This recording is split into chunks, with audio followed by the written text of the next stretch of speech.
સુરતના ઉધના દક્ષિણેશ્વર પાસેથી 2 દિવસ અગાઉ એક અજાણ્યા શંકાસ્પદ હાલતમાં લાશ મળી આવી હતી, જે મામલે પોલીસ તપાસ કરાતા હત્યા કરાઈ હોવાનું સામે આવ્યા બાદ પોલીસ હત્યારાઓને ઝડપી પાડ્યા છે। સુરતમાં અસામાજિક તત્વો દિવસે ને દિવસે કાયદો અને વ્યવસ્થાની સ્થિતિ પર તરાપ મારી રહ્યા છે, ત્યારે ઉધનામાં ગત 11 જૂનના રોજ એક યુવાનની શંકાસ્પદ હત્યા કરાયેલી લાશ મળી આવી હતી। ઉધના દક્ષિણેશ્વર પાસેથી યુવાનની ગંભીર ઇજાઓ સાથે લાશ મામલે પોલીસ અધિકારીઓ દોડી ગયા હતા અને લાશનો કબજો લઈ તપાસ હાથ ધરી હતી, જેમાં યુવાનની હત્યા કરાઈ હોવાનો પીએમ રિપોર્ટમાં સામે આવ્યા બાદ ઉધના પોલીસે તપાસ હાથ ધરી હતી અને મૃતક તથા સાદેહને કેફી પીણું પીવડાવ્યા બાદ મોબાઈલની લૂંટ કરી હત્યા કરનાર પૂર્ણચંદ્ર સાહુ અને બુલ્લુ સ્વાઈને ઝડપી પાડ્યા હતા। તો ઝડપાયેલા આરોપીઓમાં પૂર્ણચંદ્ર સાહુ રેડો ગુનેગાર હોવાનું પણ સામે આવ્યું છે। લક્ષ્મીનારાયણ ઇન્ડસ્ટ્રી એરિયા છે। આ ઇન્ડસ્ટ્રીયલ એરિયામાં ગઈ 11 તારીખે સવારે પોલીસને એક કોલ આવ્યો। પોલીસે ત્યાં જઈને ચેક કર્યું તો ત્યાં એક બોડી પડેલી હતી। પછી તેને આઈડેન્ટિફાઈ કર્યું, એ સંતોષ કુમાર નામના એક વ્યક્તિની બોડી હતી।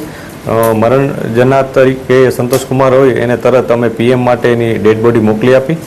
આ ડેડ બોડીનું પીએમ ચાલતું હતું અને એક એની સાથે અન્ય એક વ્યક્તિ કૃષ્ણા જે એનો મિત્ર હતો એ પણ ત્યાં હાજર હતો।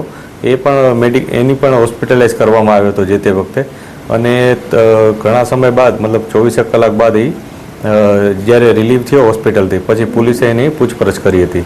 પૂછપરછમાં કેટલીક હકીકતો પોલીસની સામે આવી। પોલીસે એને જે વસ્તુઓ સામે આવી એને સીસીટીવી થ્રુ ફોલો કર્યા અને બીજી જાણકારી મેળવી। જાણકારી મેળવ્યા બાદ એવું કન્ફર્મ થયું કે આ ઘટનામાં પુન્નુ કરીને એક વ્યક્તિ છે અને એની સાથે એનો મિત્ર છે લુલ્લુ। પુન્ના લક્ષ્મીધર સાહુ કરીને છે કે જેના વિરુદ્ધ અગાઉ પણ કેફી દ્રવ્ય પીવડાવી અને લોકો પાસેથી વસ્તુઓ લઈ જવી, ચોરી લેવી અથવા લૂંટ કરવી આ પ્રકારના ગુનાઓ સામેલ છે એના વિરુદ્ધ। એવા 4 ગુનાઓ એના વિરુદ્ધ હતા, એટલે પોલીસનો શક વધારે મજબૂત થયો હતો।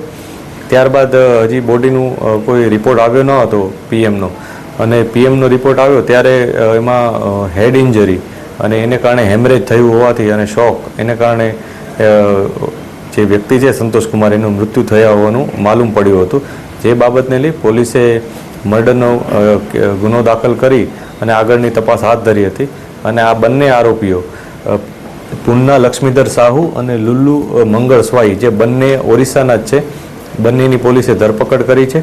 આ બંને વ્યક્તિઓ જે આ મરણ જનાર અને એનો મિત્ર કૃષ્ણા એ લોકોને નાસ્તો કરવાના બહાને ત્યાં લઈ આવ્યા હતા અને નાસ્તો કરવાના બહાને પહેલાં નાસ્તો કરાવ્યો, પછી કોલ્ડ ડ્રિંકમાં કંઈક ઘેનની ગોળીઓ અથવા એ પ્રકારનું કંઈક લિક્વિડ પીવડાવી અને એમને એકદમ બેભાન અવસ્થામાં કરી દીધા હતા, જેની ખૂબ જ ઊંડી અસર જે કૃષ્ણા હતો એને થઈ હતી। એટલે કૃષ્ણા એકદમ બેભાન થઈ ગયો હતો।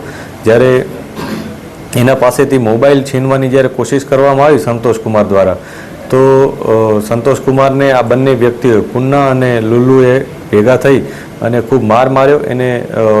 એનું જે માથું હતું એ ત્યાં જમીનમાં પછાડી અને એનું મૃત્યુ નિપજાયું હોવાનું પોલીસને જાણવા મળ્યું છે।